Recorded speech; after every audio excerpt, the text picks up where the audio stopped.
So hello guys. मेरा नाम मंजू है और मैं आज एक बहुत ही सेंसिटिव कह सकते हैं इसको, ऐसे टॉपिक पे बात करने जा रही हूँ। आज भी एसजीपीजीआई के बारे में। एसजीपीजीआई नर्सिंग ऑफिसर का एग्ज़ाम जो कि 22 से लेकर 25 तक था, मैं उसके बारे में बात करना चाहती हूँ।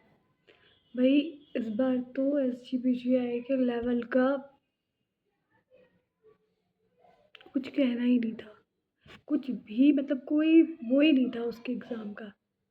भाई एसजीपीजीआई वालों, आपने तो एम्स भी फेल कर दिया। मतलब एक तो आप लास्ट लास्ट टाइम पे अपना पूरा पैटर्न ही चेंज कर देते हैं, और उसके बाद आपने इतने दूर दूर 1200 किलोमीटर 1400 किलोमीटर लोगों के सेंटर डाले, और उसके बाद आप जब आपका मन जब उससे भी नहीं भरा, तो आपने उसके बाद क्या किया? एग्ज़ाम का लेवल इतना टफ़, इतना हाई लेवल का कर दिया। क्या चाह रहे थे आप कि कोई बच्चा पास ना हो? हालाँकि पास हुए बच्चे, उसमें बच्चों ने निकाला।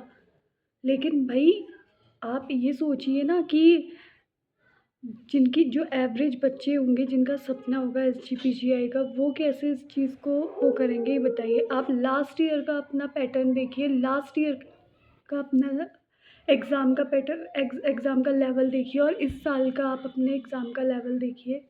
इतना टफ़ तो शायद मेरे ख़्याल से एम्स भी नहीं कराता है। या तो आपने पहले से जब फॉर्म भरते वक़्त इस चीज़ को वो किया होता, मेंशन किया होता आपने, उसमें पूरा डिस्क्रिप्शन दिया, पूरा इसको किया होता कि ये पैटर्न होगा आपका, ये एग्ज़ाम का लेवल होगा करके, या इतनी दूर सेंटर जाएँगे करके। कहाँ से कहाँ बच्चों को आपने एग्ज़ाम के लिए फेंक दिया। हुँ।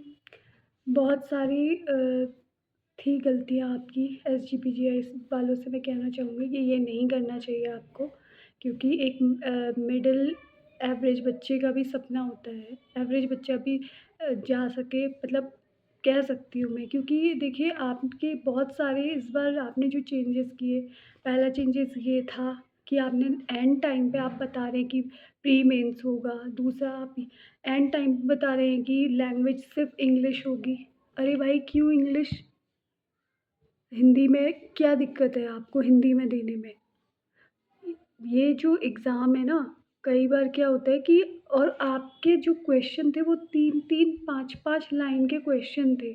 आप ये सोचिए ना, और आपने टाइम ऐसे मैनेज कर रखा है कि 30 मिनट में आप 25 क्वेश्चन करेंगे। कैसे पॉसिबल है ये, आप बताइए? या तो कम से कम, अगर बच्चे को एक सेक्शन में नहीं आ रहा है तो वो ठीक है ना, आगे बढ़ते जाए, आगे देखे वो। लेकिन आपने वो चॉइस भी बच्चों के लिए नहीं रखी। भई, ये कौन-सा मतलब कौन-सा तरीका था? ये आपने किस बात की भड़ास निकाली है इस बार बच्चों में, मुझे समझ नहीं आया। ये आपने नहीं करना चाहिए था। और अगर आप ये कहते हैं कि हमने पेपर लीक होने से बचाया था, या इस चीज़ के लिए इस चीज़ की वजह से इतना टफ़ किया था, तो भैया लीक तो इस बार भी हुआ ही होगा डेफ़िनेटली, डेफ़िनेटली हुआ होगा। क्योंकि किसी बच्चे के 100 में से, वो भी तब जब आपका नेगेटिव मार्किंग हो 1/3, और 98.6 बच्चा ला रहा है, तो इट इज़ इम्पॉसिबल। ये पॉसिबल ही नहीं है कहीं से कहीं तक। मैं ये नहीं कह रही हूँ मैं ये नहीं कह रही हूँ कि कोई इतने नहीं ला सकता है, लेकिन जो आपने टाइम मैनेजमेंट रखा था ना जिस हिसाब से, तो मैं डेफ़िनेटली विश्वास के साथ कह सकती हूँ कि ये पॉसिबल नहीं है। 98.6 लाना, जिस हिसाब से आपने टाइम का मैनेजमेंट रखा हुआ था, पॉसिबल नहीं है। और जिस दिन मेरा एग्ज़ाम था 24 तारीख को, उस दिन भी 2 बार हमारा सर्वर गायब था। मतलब फ्यू सेकंड के लिए हमारा सर्वर उड़ गया था। सर्वर डाउन जा रहा था। तो कुछ तो वहाँ पे घोटाला चल ही रहा था। तो ऐसा तो नहीं है कि आपका इस बार नहीं हुई हो, क्योंकि किसी के लिए भी इतना 100 में से 98.6 लाना पॉसिबल नहीं है। वो चाहे कितना ही इंटेलिजेंट बच्चा हो, नहीं है पॉसिबल, क्योंकि टाइम मैनेजमेंट उसमें बहुत बड़ी चीज़ थी। क्योंकि और टाइम मैनेजमेंट से भी, अगर वो वन लाइनर होते, वो कैलकुलेशन वाले नहीं होते, तो भी मैं मान सकती थी कि ये पॉसिबल था। लेकिन 5-5 लाइन के आपके क्वेश्चन थे और इतने कैलकुलेशन वाले इतने क्वेश्चन थे, तो ये पॉसिबल नहीं है कि किसी ने 100 में से 98 क्वेश्चन पूरे बिल्कुल ठीक कर दिए। ये पॉसिबल बिल्कुल भी नहीं है। तो प्लीज़ अपना जो पैटर्न है, अगर आपको ये चीज़ें करनी होती है, माना कि आप ऑटोनॉमस बॉडी एसजीपीजीआई कुछ भी कर सकती है, लेकिन प्लीज़ थोड़ा हम जैसे लोगों पे भी तरस खाया करो। हम लोग हिंदी मीडियम से हैं, तो हमें थोड़ा क्वेश्चन समझने में भी टाइम लगता है। अगर 5-5 लाइन के आप क्वेश्चन देंगे, तो हमें थोड़ा समझने में भी टाइम लगता है। और उससे भी ज़्यादा आपका जो ये पैटर्न है, वो बहुत गलत है कि आप 30 मिनट में 25 क्वेश्चन करेंगे। ज़रूरी नहीं है ना कि उन 25 क्वेश्चनों में से अगर बच्चे को नहीं आता, तो वो आगे बढ़ेगा, लेकिन उसमें आप आगे भी नहीं बढ़ सकते। तो भई बहुत सारी आपकी खामियाँ थी, या तो आप पहले ही बता देते। भई यहाँ से मतलब एग्ज़ाम फॉर्म भरने से लेकर हम एग्ज़ाम देने से, आने से, वहाँ रहना, खाना, आपका आने-जाने का खर्चा मिला कर के मेरे ख़्याल से 6 से 7 हज़ार में हम बैठे हैं। तो आप सोचिए, अगर 6 से 7 हज़ार रुपए मतलब हमारे ये 15 दिन की सैलरी है।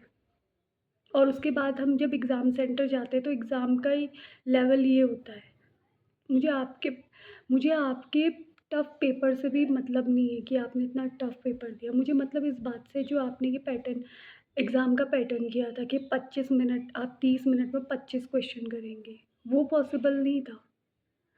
हर बच्चा एक ही लेवल का नहीं होता है सर। कई बार क्या होता है, उसे आते हुए भी अगर उसको पहले के क्वेश्चन नहीं आ रहे, तो वो नेक्स्ट 25 में जा सकता था, लेकिन नहीं, जब तक आप वो 30 क्वेश्चन पूरे नहीं करते, तब तक आप नेक्स्ट लेवल में भी नहीं जा सकते। तो कौन-कौन मेरी इस बात से सहमत है कि एसजीपीजीआई ने इस बार जो किया वो गलत किया? मुझे कमेंट करके ज़रूर बताना। अगर आपने भी एग्ज़ाम दिया है और आपको लगता है कि इस बार एसजीपीजीआई ने फ़ेयर एग्ज़ाम नहीं कराया है, तो आप मुझे कमेंट कीजिएगा। और इस वीडियो को इतना ज़्यादा वायरल कीजिएगा कि ये जो वीडियो है वो एसजीपीजीआई तक पहुँचे, उन तक पहुँचे। और भले ही इस बार ना सही, लेकिन नेक्स्ट टाइम वो जब एग्ज़ाम कराएँ, तो थोड़ा सोच समझ के कराएँ, थोड़ा सोच समझ के पैटर्न रखें अपना। क्योंकि लास्ट ईयर आरएमएल ने भी एंड टाइम पे अपना पैटर्न चेंज किया था, लेकिन उन्होंने इस तरह से नहीं किया था, इतना टफ़ हाई लेवल। ठीक है, एग्ज़ाम का मैं ये भी नहीं कह रही हूँ एग्ज़ाम का लेवल गलत था। ठीक है, वो उनका ठीक है, जिसको पढ़ा होगा तो वो लेवल भी कर लेगा। लेकिन उन्होंने ये नहीं किया था कि आप 30 मिनट में 25 क्वेश्चन करेंगे। सारे कैलकुलेशन वाले दिए हैं और ऊपर से टाइम का ये हाल है। उन्होंने ये नहीं किया था, उन्होंने काफ़ी अच्छा एग्ज़ाम दिया था, भले ही हाई मेरिट गई थी, पर उनका एग्ज़ाम पैटर्न ऐसा नहीं था। अगर आपको आरएमएल को ही फ़ॉलो करना था, तो थोड़ा अच्छे से, तो जैसे उन्होंने किया था जस्ट वैसे ही आप फ़ॉलो करते। आधा-अधूरा फ़ॉलो क्यों किया है भई आपने उनको? मैं बिल्कुल सैटिस्फ़ाई नहीं थी एसजीपीजीआई के इस एग्ज़ाम से, क्योंकि मेरी आधे महीने की सैलरी भी चली गई और खर्चा इतना हुआ, और एग्ज़ाम अपने जैसा ही हुआ।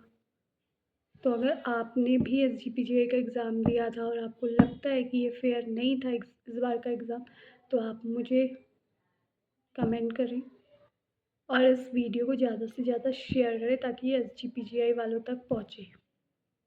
Thank you.